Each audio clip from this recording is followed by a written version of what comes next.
Уважаемые зрители, вы на канале «Геополитический дискурс». С вами я, автор канала Карлыга Жандильдина Нугманова, доктор политических наук, профессор. На этом канале мы собираем разбросанную картину мира, и мы говорим о тех новостях, которые есть за кулисами. Сегодня как раз у меня гость канала, очень оригинальный человек, который досконально знает о взаимоотношении Казахстана и Армении. Он мой коллега, то есть он тоже кандидат политических наук. Добро пожаловать на наш канал. Мне очень приятно, что вы нашли время. И мне было бы очень приятно ваше мнение послушать по итогам приезда премьер-министра Пашиняна в нашу страну, по итогам вот сейчас, накануне подписания мирного договора между Азербайджаном, накануне открытия границы с Турцией. И вообще как бы много точек соприкосновения нам нужно будет сегодня обсудить, то есть это на ваше усмотрение. Я вам даю слово, то есть можете все приоритеты раскрыть. Ну, спасибо, конечно, за эти очень хорошие слова. Я не все знаю про Казахстан и армяно-казахстанские отношения, чуть-чуть я знаю про них. И я постараюсь вашим телезрителям, вашим подписчикам дать более-менее полную информацию о том, что происходит здесь, какие вот, да, и действительно какая динамика между нашими странами до того, как дойти вот до приезда премьер-министра Армении Пашиняна в Казахстан. Вам тоже добро пожаловать в Армению, в моей стране. Да, мне очень всегда бывает приятно. Я, по-моему, 5 или 6 раз бывал в Астане. Всегда находил там тепло, уют, вот эти человеческие отношения, гостеприимство. Да, это по-настоящему дружеская страна, дружеский народ. И всегда очень теплые воспоминания и отношения. И вот эти чувства, которые я с собой приношу и здесь разделяю среди моих коллег и друзей. Мы часто вот, обсуждаем вопросы касательно Казахстана. Многие же до недавнего времени, как и у вас, кстати, знали может быть, по инерции Советского Союза. То есть это нормально. Это так, что никуда от этого мы не уйдем, естественно, но в хорошем смысле этого слова, если у нас были отношения еще в советское время, но все мои старания были вот направлены на то, чтобы создать новую динамику между этими народами. Инерция, но нам нужно немножко выходить из этой инерции и построить новое, выстраивать новые, уже современные отношения, основываясь на современных реалиях, на современных интересах, которые уже формируются между нашими странами и у этих стран отдельно взятых. То есть это касается и торговли, и дружеских отношений в сфере гуманитарных проектов, и образования, и туризма. Сейчас вот я знаю, что будет открываться филиал армянского проекта ТУМО. Уже открылось, кстати, в прошлом месяце говорили об этом, да. Но это открытие, насколько я знаю, по крайней мере, мне так сказали. Я был в сентябре в Астане, там Digital Forum, именно вот этом в здании Экспо проходило все это. Там должен быть филиал ТУМО, да, но пока что там вели работы. Уже есть материальная база, ваши специалисты уже приехали к нам, они уже расположились, уже идут наборы. Уже на курсы. Поэтому, то есть только теоретически только успели сказать, уже практическую плоскость уже все это притворилось. Да, вот. И еще хотела, Григорий, сказать, чтобы вы немножко представили о себе. Да. Ну, я Геворг Меликян, я учредитель одного очень нового think-танка, мозгового центра, так скажем, называется Армянский институт устойчивости и государственного правления. По-английски это звучит более, по-армянски тоже не всегда, потому что там эти термины, на мой взгляд, не всегда правильно переведены. На английском это The Armenian Institute for Resilience and Statecraft.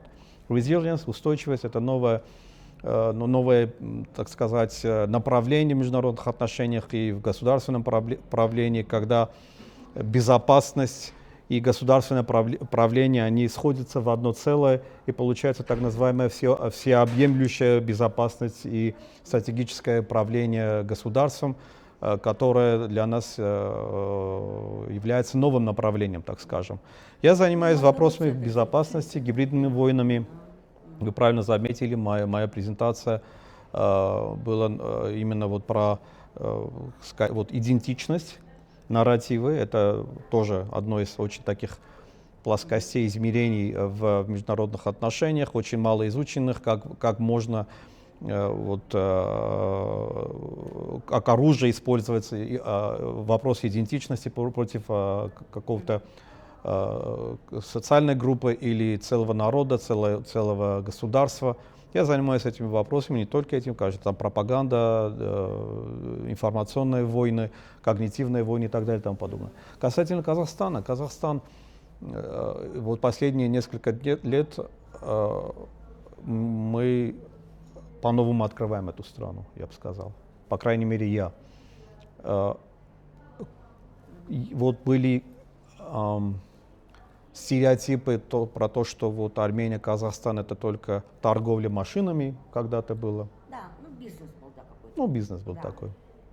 Сейчас мы видим, что мы выходим на совсем новый уровень этих отношений. Они развиваются по многим направлениям. Наверное, мы поговорим про это. То есть и на государственном уровне, и на уровне общественных инициатив и проектов, и на уровне университетов. Я несколько раз, когда бывал в Астане, имел честь побывать в разных университетах и развить эти связи между нашими университетами и особенно между экспертным сообществом. Мы работаем интенсивно с Казахстанским институтом стратегических исследований, подписали меморандум о сотрудничестве 2 года назад. Здесь были эксперты из КИСИ, провели уже 2 форума. Вот буквально на этой неделе проведем 3-й форум, онлайн-форум с вашими коллегами и с нашими коллегами из КИСИ. И будем обсуждать те проекты, вопросы, которые нас волнуют как экспертов, которые сейчас на повестке и между нашими странами, и вообще на региональном уровне. Ну, естественно, Казахстан интересует повестка, мирная повестка между Арменией и Азербайджаном. Вы упомянули, да. Ну, мы пока что вот на стадии, пока что ожидания. Это stand-by режим, так скажем, когда пока что есть очень много предусловий с азербайджанской стороны для подписания, окончательного подписания мирного договора. Пока что это парафирование только этого договора, хотя с армянской стороны месседжи идут более, так скажем, позитивные, что парафирование или предподписание этого договора, этого документа уже шаг вперед. Я согласен с этим, но вы сами понимаете, как во многих конфликтах, конфликты не решаются документами, к сожалению. Международные отношения, они очень такие сложные.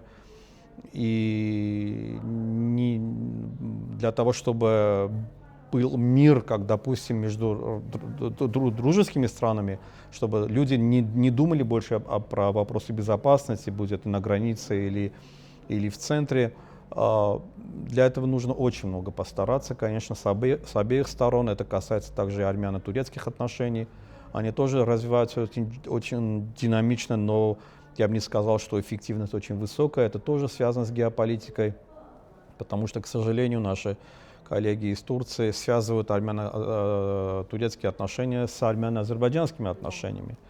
И армянская сторона всегда была против этого метода. Мы говорили, что не надо ставить все в одну корзину, надо как-то разделить, так легче будет. Но это уже политический, так сказать, выбор турецкого правительства и эстаблишмента, что если до того, если не будут решены вопросы между Арменией и Азербайджаном, ожидать, что будет какая-то нормализация, то есть шаг вперед между Арменией и Турцией, пока что рановато. То есть Турция откроет границы, наверное, только после того, как у вас подпишется мирный договор. Да, если говорить...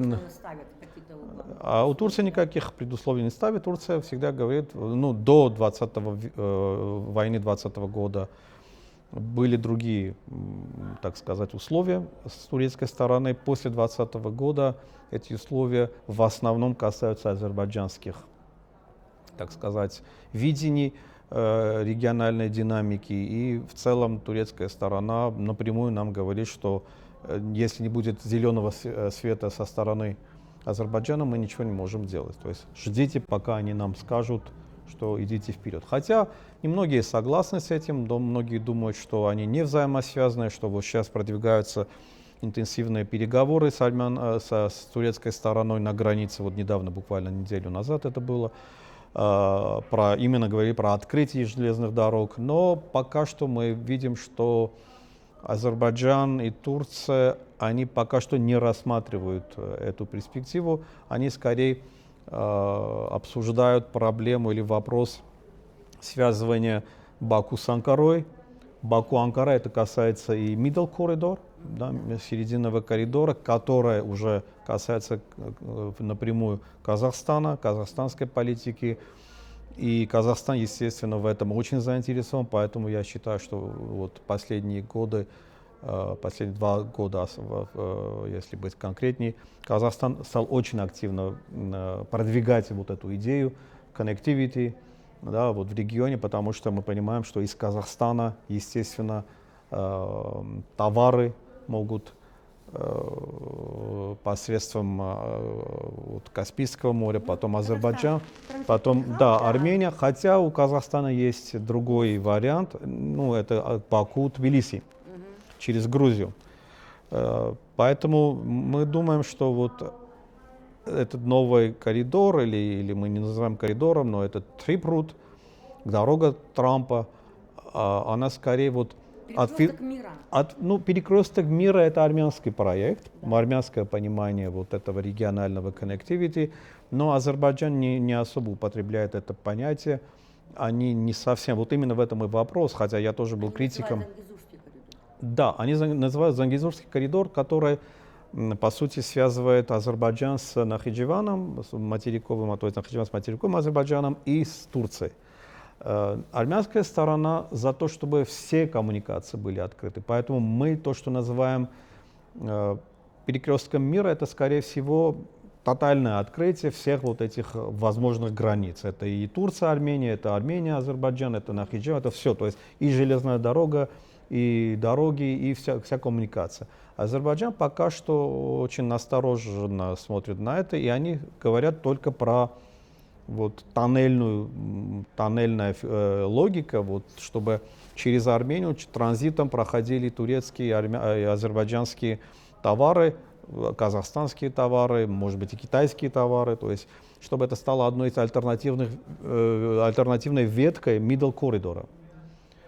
В чем суть, в чем проблема в этом, что Армения, хотя об этом напрямую наши не говорят, но проблема в том, что если открывается только этот коридор, эта часть, у Армении только выгода в том, что будут платить какие-то налоги, да, ну не налоги, а таксы вот, для транзита, и все. А Армения хочет, чтобы она сама вышла из изоляции, допустим, через Азербайджан выходила на Россию или на Казахстан. А Азербайджан, пока нету, так сказать, вот этого соглашения между Арменией и Азербайджаном о мире и о стабильности, они не считают правильным дать Армении вот эту возможность развиваться, будучи можно сказать, во вражеских отношениях. То есть Армения и Азербайджан пока что не признали друг друга. Нету дипломатических отношений между Арменией и Азербайджаном. У нас нету даже общей границы, то есть демаркации, делимитации, хотя это не означает, что страны без этого не могут дружить. Но здесь очень много вопросов, поэтому есть очень большая доля настороженности с обеих сторон, проблема доверия тоже существует. Без этого есть эксперты, которые думают, что без этого тоже можно делать торговлю. Да. Что у нас доверительные дружественные отношения, потому что мы уже стратегические партнеры уже. То есть не все страны могут заключить стратегическое партнерство. То есть Армения, Казахстан? Да, по итогам приезда Пашиняна. Ну, мы подписали 15 межправительственных и да. там очень много такой лист, хотя я считаю, что в 21 веке слово стратегическое партнерство немножко потеряло свой смысл, потому что сейчас любые отношения называются стратегическими, хотя стратегические отношения в понимании экспертов это, скорее всего, обязательствами перед друг другом, не просто отношения через подписание каких-то документов, а обязательства. Допустим, вот обязательства НАТО перед странами-участниками, или обязательства УДКБ, или обязательства, допустим, России перед Арменией и наоборот. Это разные вещи. Но сейчас я вижу, что вот Армения подписывает с Китаем стратегические отношения, с Великобританией, с американцами. А что, какая повестка дня, какая суть? Да, вот потому что подписания они всегда были, подписывали всегда документы. Но я очень рад, что Пашинян был в Астане, и мы ждали, наверное, этого визита. В какой-то мере мы сделали все возможное, чтобы это произошло. Мне вот, знаете, меня очень всегда интересует вопрос армянской диаспоры, да, вот, и предстоящие выборы у вас летом уже предстоят выборы же, и вот хотелось бы, чтобы вы рассказали, есть ли подходящие кандидатуры, или же вы уверены, что Никол Пашинян останется на следующий срок? Ну, есть это ли у вас подходящие кандидатуры такие? Альтернативно, да? То есть вопрос очень сложный. Да. И очень трудно вообще, я, если честно, не люблю прогнозирование в политике, особенно во внутренней политике. Это дело вообще неблагодарное, хотя есть эксперты, которые наоборот как раз считают, там, любят там говорить, кто выиграет, кто проиграет. Многие там про Трампа говорили, что он никогда не выиграет, но он уже выиграл. Политика сейчас очень изменчивая, и очень трудно даже понять, что будет проектировать, там, что будет через месяц, через 2 месяца. Сейчас идут эти процессы, очень интенсивные процессы в Армении. Они не всегда на позитиве, очень много негатива, если честно. У Пашиняна рейтинг очень низкий, то есть исторически низкий у него рейтинг, но это абсолютно не означает, что его не выберут, потому что там очень много факторов влияет на избрание. Во-первых, не избирают Пашиняна, а выбирают партии, да, давайте это тоже исправим эту ошибку, потому что многие это выбор премьер-министра, это выбор парламента. Да, то есть, ну, понимаем, что всегда, вот, к сожалению, пока нету настоящей настоящей культуры, всегда люди будут выбирать какого-то человека, а не партию, потому что многие даже не знают программы этих партий. Но проблема другая. Проблема в том, что оппозиция как таковая не смогла мобилизировать все свои силы, чтобы идти одним фронтом. Да. И если даже у Пашиняна низкий рейтинг, это не означает, что у оппозиции высокий рейтинг.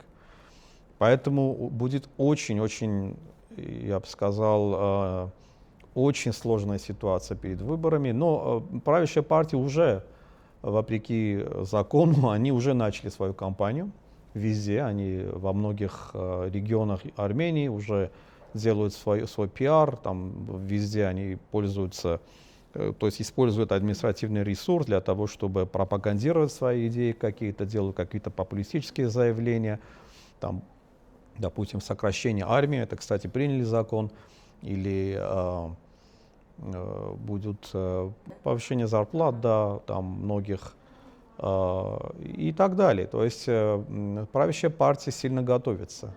Они против церкви очень сильно работают, потому что они считают, и они правы, у церкви намного высокий рейтинг, чем у правительства.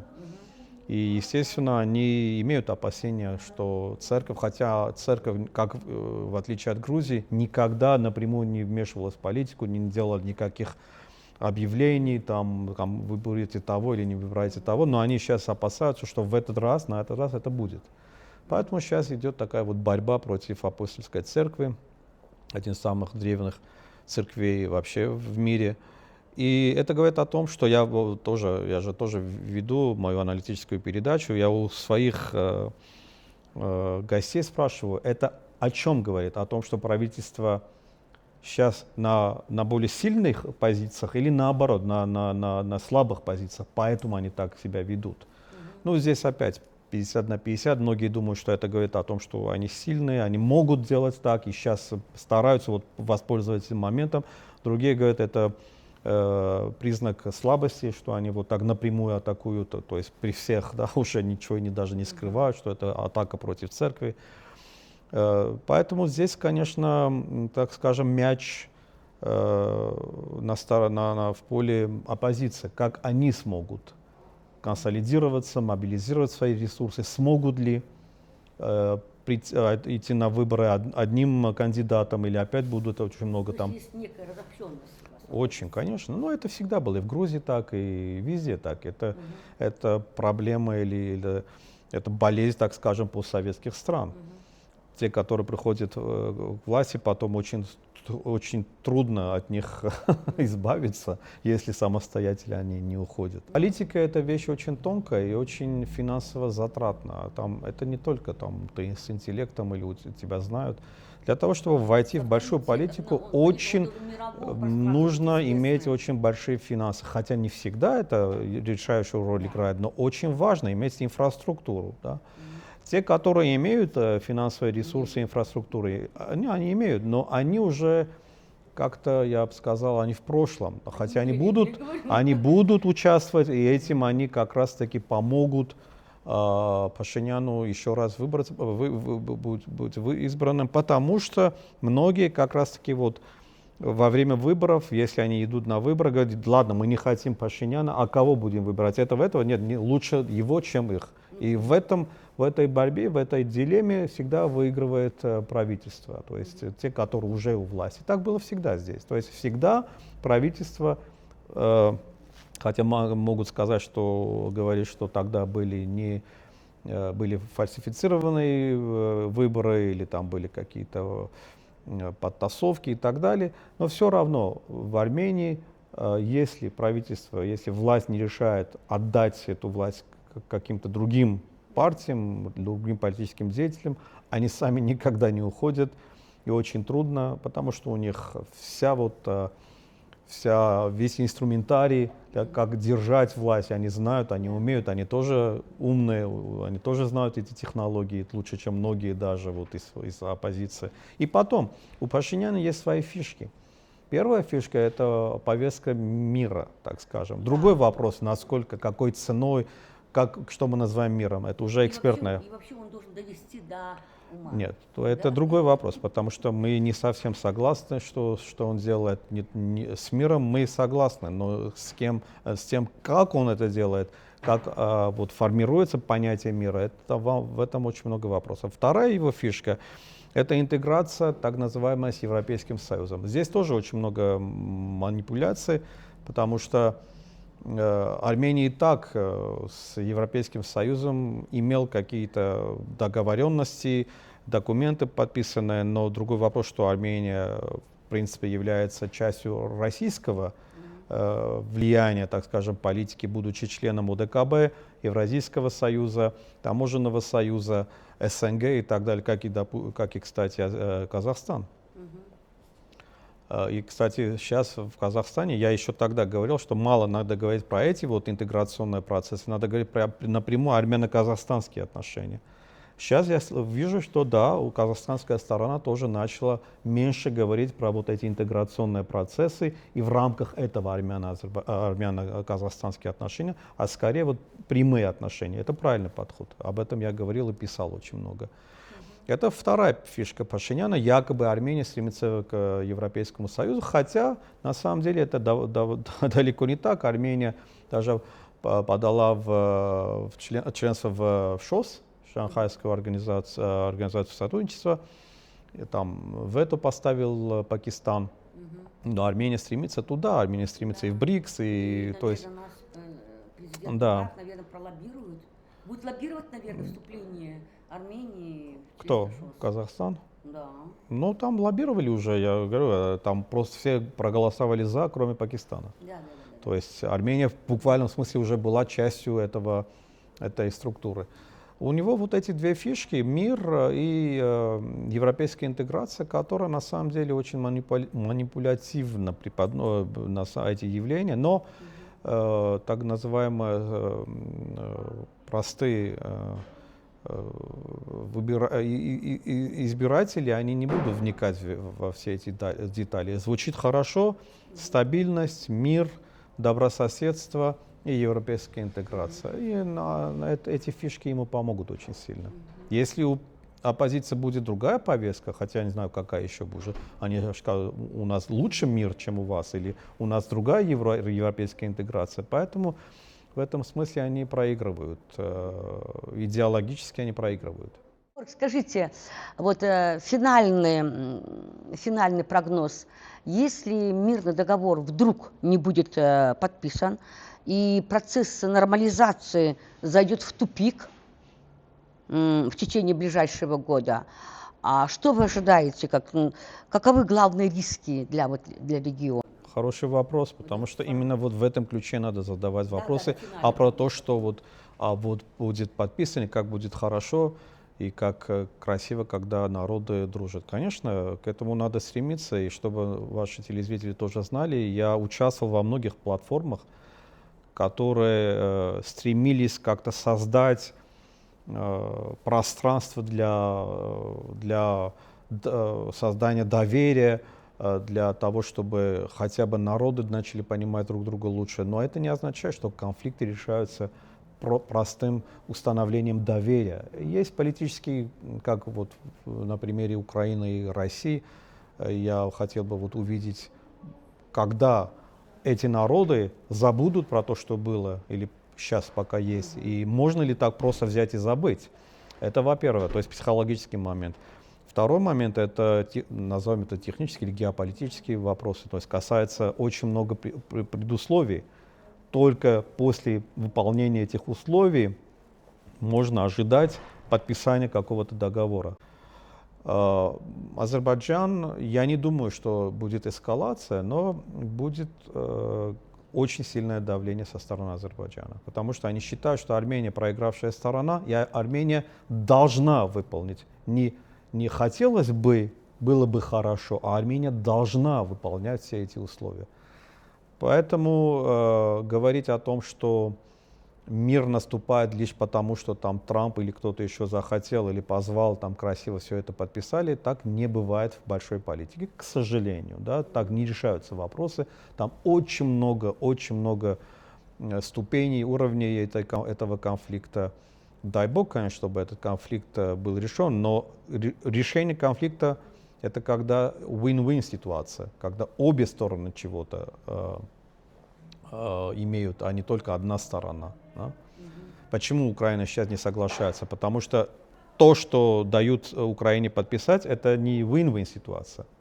Хотя понятно, если взять цену человеческих жизней как самая важная деталь, то да, там остановить войну уже все, то есть люди не погибают. Можно это и так с этой стороны посмотреть. Но в целом, конечно, мы понимаем, что почему Украина не соглашается, потому что она понимает, что это немножко капитуляционный акт в конце концов.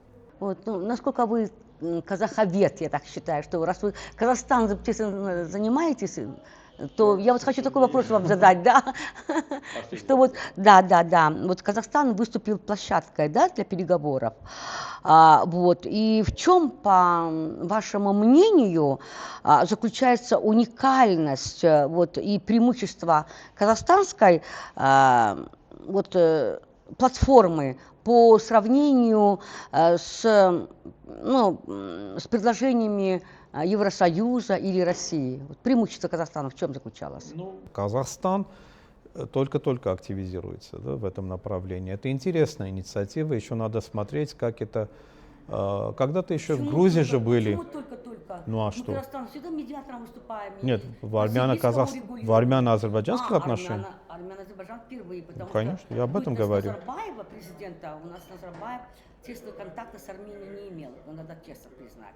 Вот уже, вообще с Южным Кавказом не так. Вы считали это немножко далеким регионом, но сейчас многое меняется. Сейчас в Армении тоже. Я говорю, вот 4-5, уже сколько лет, да, вот я занимаюсь Казахстаном, так сказать, тогда абсолютно не говорю, почему ты ездишь в Казахстан, что ты там потерял? Ну, прямо так и говорили. И сколько было, очень-очень много, и мы делали конференции, круглые столы, постепенно вот появилось это понимание того, что не только, конечно, с Казахстаном, я и в Саудовской Аравии начал работать, потому что абсолютно не знали, вот, а что нам сделать там, эти страны, а какие у нас общие интересы. Во-первых, общие интересы не бывают в воздухе, они создаются. Ты не можешь просто сидеть, да, есть какие-то естественные общие интересы, которые, допустим, Армения и Грузия, они, даже если не придумают, их очень много. Во-первых, граница, во-первых, там транзитные вопросы, торговли и так далее, культурные и так далее. С Казахстаном или, допустим, с другими странами, как Саудовская Аравия, или как, допустим, Катар, или там Объединенные Арабские Эмираты. Какие у нас общие интересы? Надо думать, надо генерировать эти идеи, надо именно работать, надо найти. А когда ты начинаешь в этом направлении работать, их очень много становится. Это общие истории, очень много с исторической памятью связано. Потом уже торговля, конечно, потом уже взаимовыгодные какие-то проекты, потом просто инвестиции. Ты начинаешь смотреть, что там вот есть какие-то товары, которые тебе нужны, у тебя есть товары, которые им нужны. И начинается вот открывание, так сказать, да, вот. Ваши журналисты приехали сюда, наши журналисты были в Казахстане. То есть стереотипы уходят, начинается новая реальность. В этом смысле, да, конечно, вот посредничество. Хотя я так тоже смотрю, что и Армения, и Азербайджан как бы за то, чтобы не было посредников вообще. Но в плане экспертов, журналистов это, конечно, всегда нужно. Без посредников никак не обойтись. А вот вы говорите, что надо генерировать идеи. И сейчас вот мне такая мысль пришла. А что нужно, например, какие вам нужно генерировать идеи для реального примирения с Анкарой, а не фиктивного, как бы, да, неформального примирения? Вот какие вот символические вам шаги? Это что же сейчас вам очень важно? Вот какие символические шаги нужно делать? Вопрос Армении и Турции, там генерировать ничего не нужно. Там все практически есть. Это вопрос безопасности. Турция, ну, во-первых, есть вопрос признания геноцида с турецкой стороны, который никогда не произойдет. Да, вот я вот хотела. Да, но это наша боль. Да. То есть это то же самое, чтобы евреи не думали о признании Холокоста, или они вообще забыли об этом, сказали, ну ладно, это никогда не будет, но они на этом строят всю свою политику. То есть never again это слоган европейской безопасности, так скажем, никогда, больше никогда, чтобы не повторилось это. Но Армения никогда не ставила, и, кстати, мы даже, ну, не я лично, но была критика, а почему не ставить предусловие перед Турцией вопрос признания геноцида. Армения, официально Ереван, никогда не ставил этот вопрос, никогда. Хотя с турецкой, с азербайджанской стороны всегда высмеивались вот эти, типа, какой там геноцид, это все там искусственно созданный какой-то нарратив, это миф. Но проблема Армении и Турции — это проблема безопасности. То есть Армения имеет очень большие фобии, страхи со стороны Турции. Хотя, если поговорить с турецким истеблишментом или с турецкими представителями, они будут, ну, не смеяться, но будут улыбаться, какие проблемы. Но мы видели, что в 2020 году они конкретно помогали в военном плане Азербайджан против Нагорного Карабаха и Армении. Они это и не скрывали, в принципе. То есть они участвовали в этой войне, напрямую участвовали. Они, байрактары, вот эти все дроны впервые были использованы в этом масштабе против армянского населения именно благодаря турецкому производству, военному производству. Поэтому здесь вопрос армяно-турецкий, он очень сложный и, с другой стороны, немножко простой. Если Турция откроет границу и будут дипломатические отношения, многое, на мой взгляд, изменится. Вот парадигма или вот эти конфигурации геополитически изменятся. Но опять Турция зависит, к сожалению, от азербайджанского влияния. То есть не Азербайджан зависит от турецкого, а Турция Когда-то зависит. был наоборот, да, но азербайджанцы, они смогли сделать так, особенно после 2020 года. Они подписали Шушинский договор или меморандум, который, в принципе, поставил эти отношения на совсем новый уровень.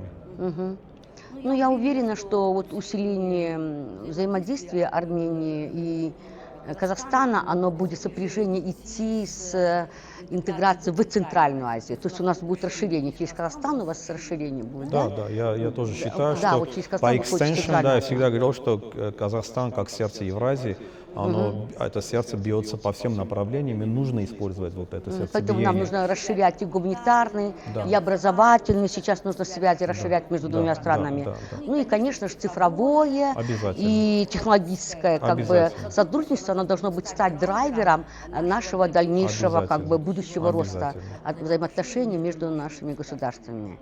Вот, поэтому точек соприкосновения у нас много, Очень много, вот, да. и все это надо реализовывать, правильно же, да? Конечно. Вот. Ну и, Полностью. конечно, развитие транспортно-логистического этого коридоров и участие в проектах различных, это все это впереди у нас много проектов, поэтому Все еще я считаю, что все спектр впереди. возможностей Все широк. только начинается. Да, спектр у нас очень широк, поэтому мы стоим у истоков.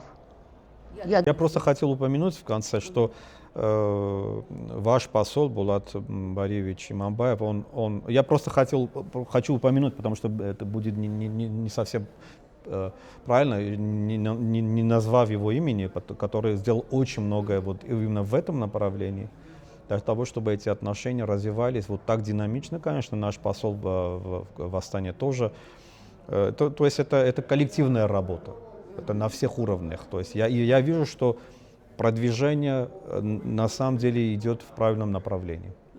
Потому что, подытоживая, резюмируя наш сегодняшний диалог, я скажу, у нас дорожная карта между Арменией и Казахстаном только подписана. И дорожная карта войдет в реализацию в 2026 году, 2026 год по 2030 год. Вот, и поэтому только впереди в течение 4 лет мы будем интенсивно совместно вести проекты и работы. Вот. Да, я очень рада, что у нас сегодня такой был конструктивный, глубокий анализ. Я думаю, что это такое начало, что в дальнейшем мы будем посещать друг друга тесно, чаще, динамичнее, да, и будем все обсуждать, да. Большое спасибо вам. Очень приятно, что вы сегодня побывали на нашем канале.